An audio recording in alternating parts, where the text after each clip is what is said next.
Assalamualaikum warahmatullahi wabarakatuh. Bismillahirrahmanirrahim. Bihusni hadhihi niyyah li ibtigha'il ulumi nafi'ah wa ibtighai mardatillahi ta'ala wa rahmatihi fid dunya wal akhirah. Biwasilati wa barakati ta'alumina hadza tafsirul Qur'an. Ya Allah waqdi hawaijana wastajib dungaana ya Allah.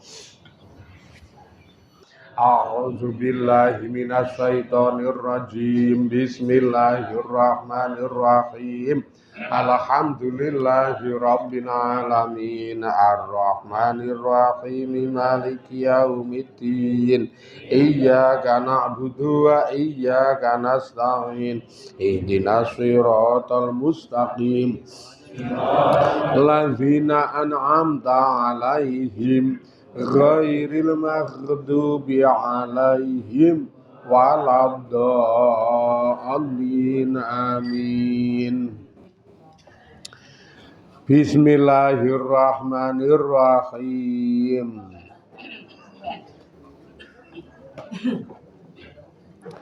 Fala tas'alni ma laisa laka bihi ilm.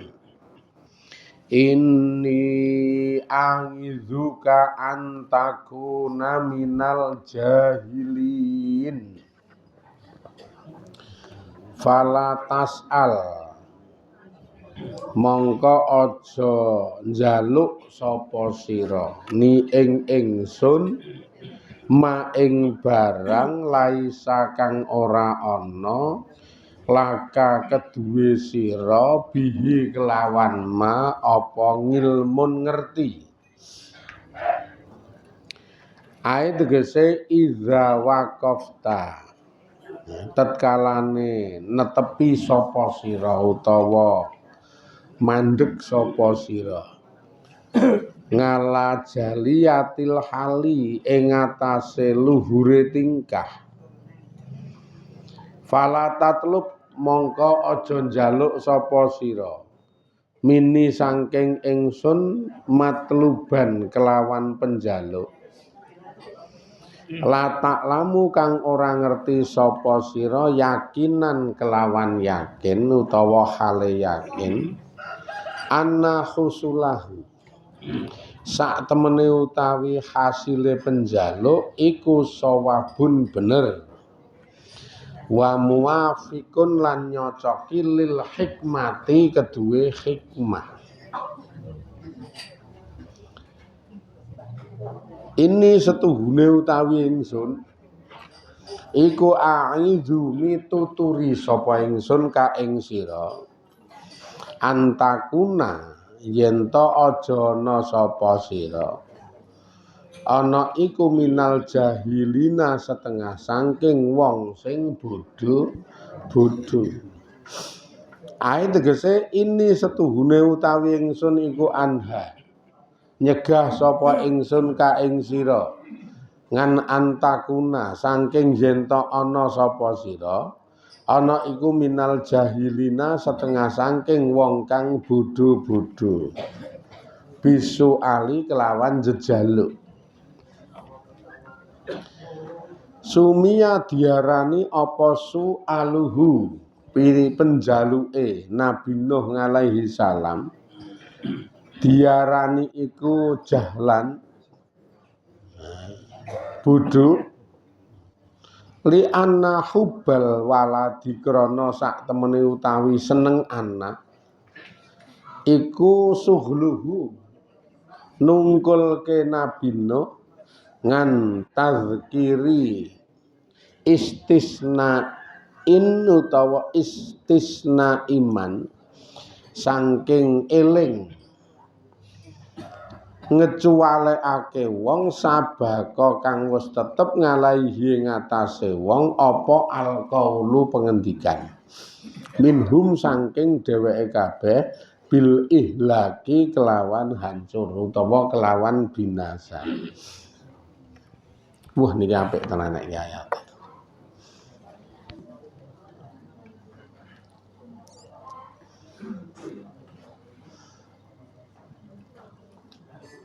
Surat Hud ayat 46.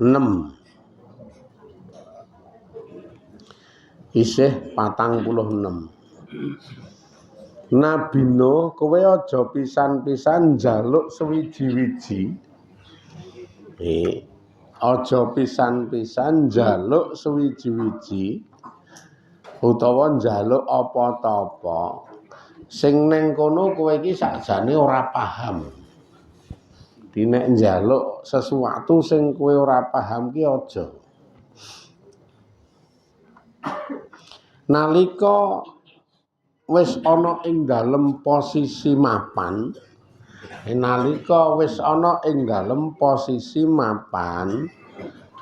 rasa reka-reka, rasa dadak njaluk nang gone Gusti Allah, kelawan penjaluk sing secara yakin kowe iki ora paham, ora ngerti babar blas bahwa nek penjalukmu kuwi iki hasil, nek penjalukmu kuwi iki dituruti, nang kono jedul utawa mengku kebenaran utawa mengku semacam kecocokan marang hikmah, marang kebijakan utawa marang keapian.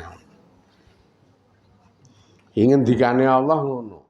Nalika kowe iki wis posisi mapan, nalika kowe iki wis posisi genah, wis ngono kuwi. Genah.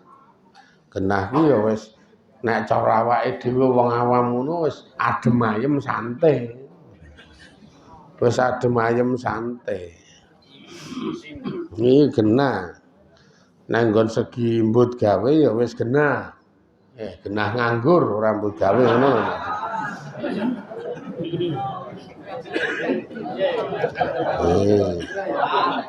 Lah ya genahe jenengan iki apa? Lah ora mung keliro kahanan to lah nerangke. Di posisine wis genah, nek sing bangunan. Iki. Nek sing pegawe, nek sing buruh, nek sing bakul kan jenenge wis posisi genah. Wong ketoke arep duwahi ya ora iso. Nek wis bakul ngono ketoke kon madai areng ngono ya ora iso. Utawa kon glidhik ngalor ngamplasi kayu ngono ora iso. Iki artine donyane ya wis genah. Keluarga ya wis genah, ya mari mati nyatane tetaunan urip ro kuwi ngantek metu 4, metu 5. Malah ana sing metu selosen.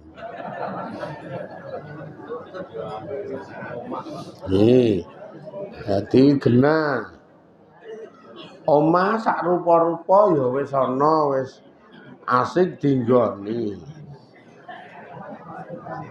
Sing paling prioritas genah itu selama niki nang nggon segi ibadah. Sing ngarep nggo ngluru kamulyan akhirat ki ya wis genah jenengan kuwi. Ngibadahe sing arep nggo ngluru swarga, sing arep nggo ngluru ridane Allah iki wis cetha. Nyatane dengan bentuk duniawi sing seperti itu jenengan iki jamangahe wis ajeg. Ora reka-reka jamangahe wis ajeg. Nek ra ning masjid ya ning omah tetep jamangah. Ngaji ya alhamdulillah istiqomah menyang tekan kene turu engko mulai menyang ajeg.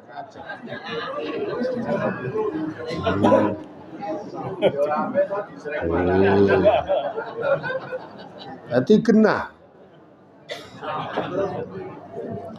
Iki genah cetha ngono lho. Artine memang nggo ngeterke kamulyane akhirat ki insyaallah rada jelas. Wong yo ngibadah liyane pun jenengan tetep iso nyangkut. Artine misalkan ning kampung ki ana majelis amaliyah tahlil karo ngaji sing sipate muter ngono kae jenengan yo melu. Nalika oleh puteran kanggonan jenengan yo ngunduh. Ora kok tulung kula dilumpati sithik to anak wis ra beres nek kuwi. Rada ora beres.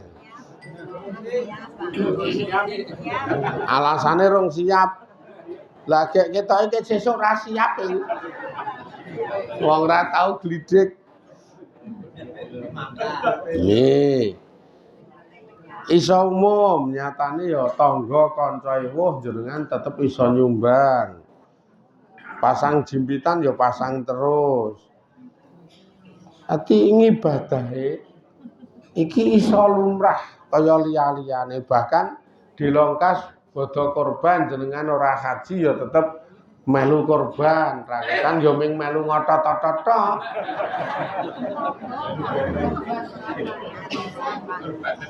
Ming korban tenaga. Ya maksude iki setor wedhus apa melu anggota sapi 7 kuwi ngono lho kok terus. Dadi memang ngibadahnya itu iso istiqomah. Nek wis ngono kuwi iki rasa njaluk sesuatu sing kowe ora ana karo sing kowe ora duwe. Rasa njaluk apa ta apa. Sing secara yakin kowe ora ngerti. Iki engko iki aku nek njaluk iki bener apa ora? Aku nek njaluk iki ana manfaate ana paedahe apa ora? Nek ora ngerti wae rasa njaluk. Ya kaya sing kula aturke mbut gawene dadi tukang. Ning iso umum ngono kuwi selama niku jan iso umum, jamangahe ajeg, umume ya dilakoni, keluarga ya asik-asik saja. Keluarga ya asik-asik saja. Iki lendonga rasa reko-reko. Rasa dadak ya Allah, mbok kula ki diparingi sawah hamba. Selama ini wis dadi tukang asik kok dadak njaluk sawah hamba. Malah le matur we tok lek jlentreh. Paring ana sawah hamba ten Sumatera apa Kalimantan gelem wis Gusti Allah. Kok rasane dadi tukang kaya jeli kae. Jenengan kan ora dong. Iki jenengan ra dong. Laisa lakabihi ilm sing ten riku ora ngerti. Apa sing mang jaluk ki engko nekake apik apa ora, nekake manfaat dunia akhirat apa ora. Dadi nek sesuatu sing jenengan radong ki aja njaluk bahaya. Bahaya. Ingsun Allah mituturi karena kowe iki ya ora ngerti tenan ben aja ngantek dadi wong sing bodho. Iki engko njaluk paring ana sawah amba ya Allah turuti tenan karo Allah uncal kowe Sumatera kono. Weleng dilala uncal ke Sumatera kono. Awal-awal iki ya ming dijak sedulur ayo ngungak sedulur ning Sumatera. Tekan kono omong-omong galo kaya ana alas 3 hektar nganggur nek kowe gelem nang kene wae garapen. Muh tenan lho kula pengin di sawah ombo wae 3 hektar kamoko buah-buah. Sakira diduwi seneng buang wah niki cocok karo sing dadi pandonga kula cocok. Wah nyata terus pindah kono manggon kono garap kono oleh seminggu entup kala jengking.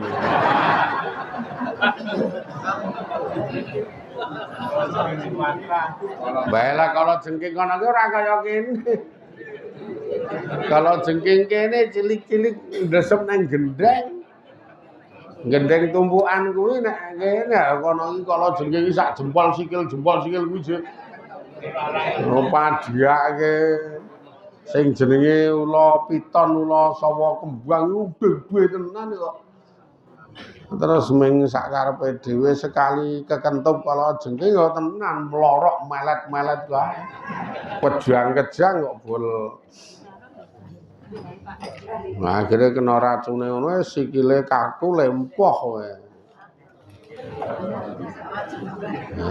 Bar kuwi to ndeprok karo tengah sasi ning kono ora iso apa-apa. Bar kuwi ndonga meneh ya Allah mbok kula balekke meneh. Redalete. Ora cetha. Mula nek ora ngerti ki aja njaluk. Apa meneh sing sifate dunya itu karo Allah wis dikei hal sing paling apik nggo kita. Sing paling apik nggo kita ya ning bangunan, sing paling apik nggo kita ki ya bakul ning pasar. Ya sudah wong nyatane dengan seperti itu wis iso istiqomah ning ibadah kok. Kecuali nek babakan ibadah ya Allah kula ten mriki kok ya arep jamangah ora iso. Mejite adoh buangan.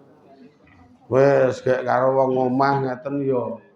Kula ken ngimami malah kono sing njaluk dadi makmum. Mosok kula wong wedok imam. Ning kula ya maklum lah ya bojo kula ki loh tenan je. Loh je nika ki. Jan ora cetha, antenge ming nek depi pangan nika ki antenge. Dadi arep ngibadah kok angel banget apa meneh kok kober ngaji. Gek kula ki bodho banget babakan ngelmu agama ora dong ten mriki arep ngaji ora iso. Ngaji nek endi? Njaluk wulang bojo malah ming ngono kae. Bojo kon ngajari ngaji jebul ya kono ki mah tak kon nduduhi ndi to sing jenenge khok ki mah kleru. Dadi mbedake huruf hijaiyah kowe ora iso. Tolong Pak iki sing jenenge khok ki ndi? Terus ngetke kae. Le jawab ya wangun. Nek ra kleru iki, nek ra kleru. Lah iki mung urusan khok kowe dadak ngono. Wis, gek sing diduduke sak. Wah, iki piye iki? Njaluk piwucal bojo ya ora iso tenan. Iki nek diterus-teruske neraka iki kok. Maksudnya urip model ngene iki nek teruske neraka karena akan menjadi orang bodoh yang berkepanjangan bertahun-tahun kok ibadah kelera-kleru. Lu ana kok wong ki sing saking dene ya ora tau ngaji, bojone ya ora tau ngandani, ora tau ngajari. Iki ngaji ora tau ngaji blas, akhirnya ndek paham bahwa sing jenenge salat jamak. Iki salat jamak. Nek zuhur karo ngasar ki ya wis 4 rakaat salam pisan wis rampung. Dadi wis ming kaya dhuwur tok kuwi. Wala berarti lamun jamak ngono, aku nek lunga ya ming ngono kuwi. Dadi ming 4 rakaat salam wis rampung. Lah ngasare ayo tak dadekke siji kuwi to. Lah kan iki siji to kowe iki. Tak niati loro. Wah.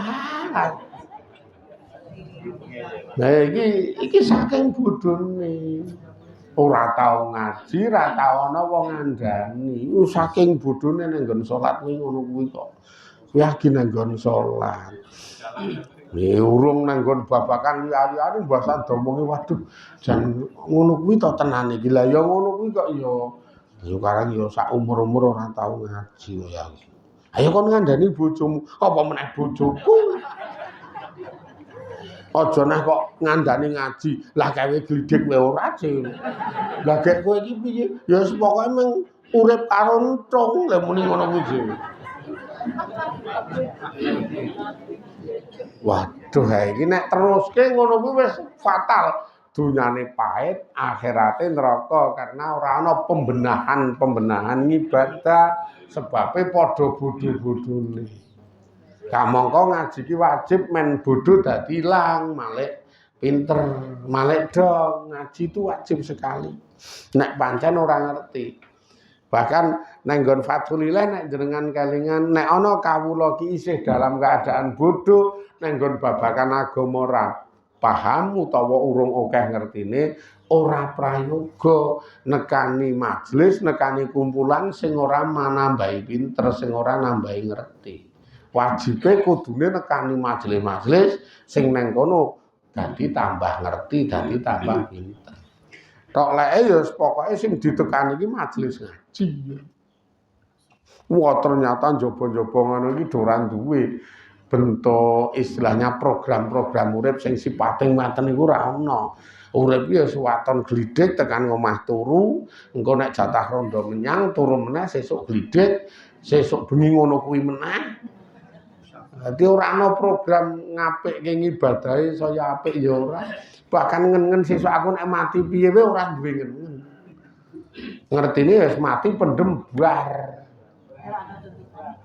Wah iki fatal nek wis urip ngeten iki fatal. Lah nek kenyataan iki urip ngono iki njaluk ganti iki lumrah. Ya Allah mbok kula ora dinggonke riki iki jan cara bahasane abuangan kabeh. Arep mbenake ngibadah ra iso arep minterke awak men supaya dadi saya dong ora ana nggon. Tulung kula dipindahke mriko ya iki berarti njaluk sewiji-wiji murih slamet karo murih bejane kita engko ning akhirat. Misalkan ning Sumatera kok urip ning nggon Alasgung liwang-liwung, ning Kalimantan kok urip ning gone kalangan wong-wong sing tanpa Islam babar blas. Niki njaluk sewiji-wiji dasar alasane ana. Murih keselamatane awak karo murih keapian kemaslahatan agamane. Nek alasane agama piye-piye iki cethuk ya alasane ngerti berarti ora kok ming laisalaka bihi ilmun. Ora kok teko kowe ora ngerti, ning ngerti banget aku njaluk ngene iki aku ngerti banget. Nek nang kene engko ming kebak dosa, nek nang kene engko ming saya atos, saya ora iso ibadah, makane kula njaluk pindah. Nek mbut gawe ya kula kei gawean sing luwih jenengan berkahi, wong ketok iki mbut gawe kaya ngene. Wis iki saya remuk ibadah kula misalkan. Iki kepenak lho.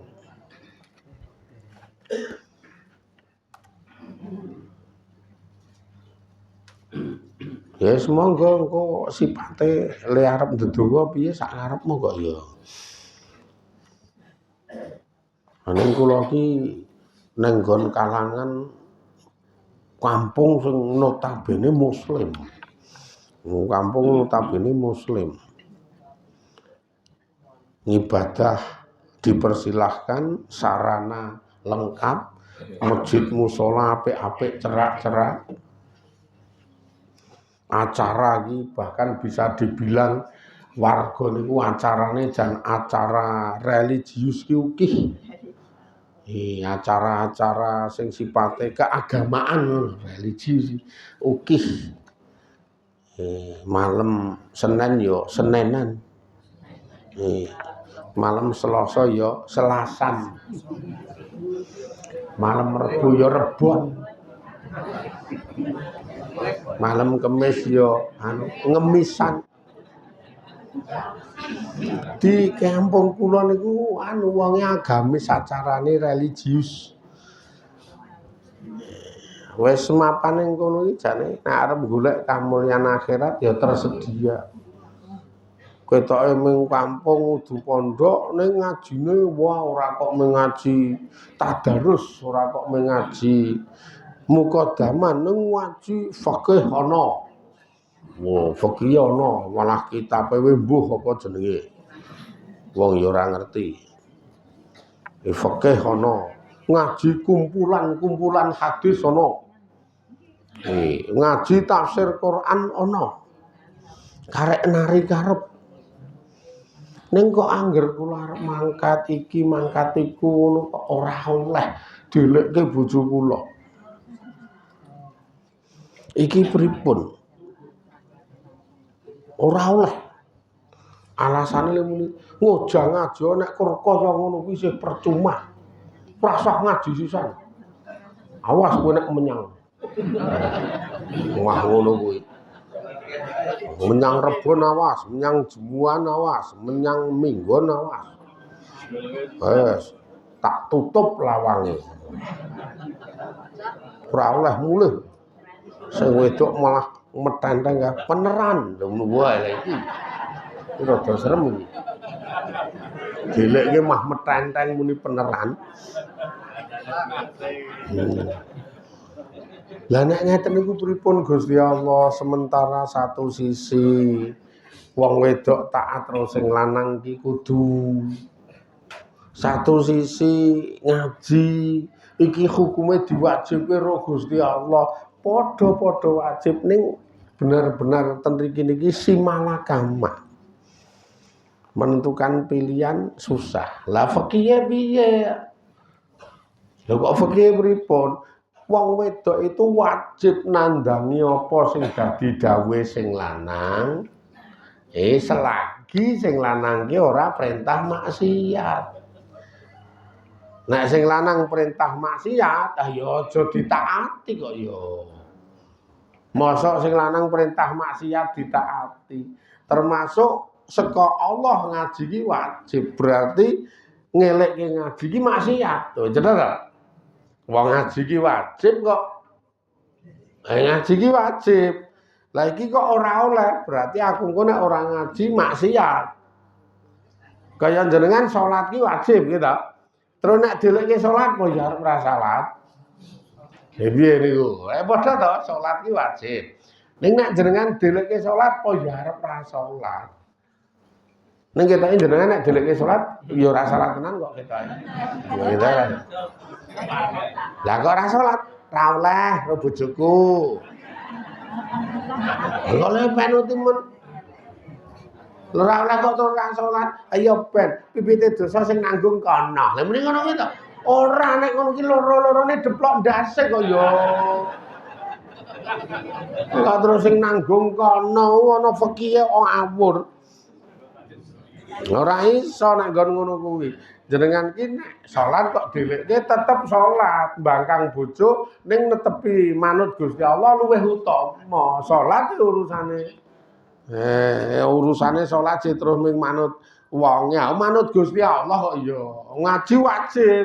Jenengan dhelek ya aku tetep ngukui manut Gusti Allah wong kowe iki padha karo akon aku kon dosa. Padha karo akon aku kon maksiat iki ora bener kok ya ngono kuwi ngono. Makane ya aku tetep netepi dawuhe Gusti Allah. Nek tok elekke ora main ora dadi ngono kuwi. Ya dosa kok nggih.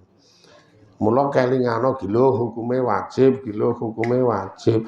Ning nek ngaji nek isih ya seneng sok ngrasani, ya seneng sok braungan. Wah, lah nek kowe iki wong kowe ora tau ngaji ngrasani ra kendhat tok. Kowe iki ora tau ngaji ngrasani ya ora kendhat. Kae ora tau ngaji ngrasani ya nek nggon ngrasani, kowe iki ora masalah ngaji apa ora ngaji, masalahe awor wong apa ora. Ora tau ngaji, ora tau awor wong, ora bakal ngrasani. Wong pancen ra ndek kanca kok. Ora ndek kanca iki ora ngrasani nek nggon gang ngrasani iki bukan kok masalah wonge ngaji apa ora ngaji, ning ndek kanca apa ora ndek kanca. Mula ngene wae, Pak. Nek kowe kepengin aku ora ngrasani ya ayo tak tukoke lemah ning tengah alas. Gek gawe gubuk ning kono awake dhewe urip wong loro, wis ra ndek bola. Insyaallah ora ngrasani kok ya nek ngono kuwi. Nek nggon apik elek kuwi iki pancen donya iki wis sandangane. Apik elek kabeh kuwi. Wis ngaji ya sok apik sok elek, ora ngaji ya sok apik sok elek, salat ya sok apik sok elek, ora salat ya sok apik sok elek. Wis dadi sandangane. Cuman ra cetha kebagusan ki kena nggo mbusak keelekan. Innal hasanati yuzhibna sayyi'at. Nek nggon elek njak wis dadi sandangane wong, mending elek kae gelem ngaji. Ngajine kena ngumbusak eleke. Mending elek kae gelem salat, salate kena ngumbusak eleke. Mending arep isih sok elek kae meksa srawung karo wong entengan, entengane kena ngumbusak eleke. Ngono kok ya wong Qur'ane sak temene kebagusan-kebagusan ki kena nggo mbusak keelekan ora kok terus ngaji kok isih ngene ayo teko isih ngono kuwi malah justru ngaji. Ngajine nggo imbangan, ngajine nggo penghapus ngono lho. Iya ora kita ning kene turu utawa ning kene omong dhewe-dhewe. Ning ra cetha mangkat. Ya urip ki ora iso dituntut kudu sempurna. Sing penting ki apa sing dadi dawuh Allah ki dinomersatukan. Sing lanang ya aja nganti wong cetha iki ki dawuh Allah kok ngelekke jenengan berarti nantang Allah. Allah gampangane akon, kowe do ngaji yo. Allah gampangane akon ngono kuwi. Kowe do salat to, jenengan langsung aja ngantek ngaji kowe. Aja ngantek salat kowe. Iki piye wong Allah akon malah ngelekke. Ra ya kewanen to padha karo ngejak perang to iki. Gek sing dijak Gusti Allah. Iki Allah je sing ngakon ra urusan aku. Bulang-bulang iki. Iki ngleneng iki. Wes elok tenan iki. Wis pokoke aku ngelekke. Ning Allah ki dawuh ra urusan mbok udu Allah sisan to. Ngono ki piye iki? Aja nek Gusti Allah sing ngelekke mbok udu Allah.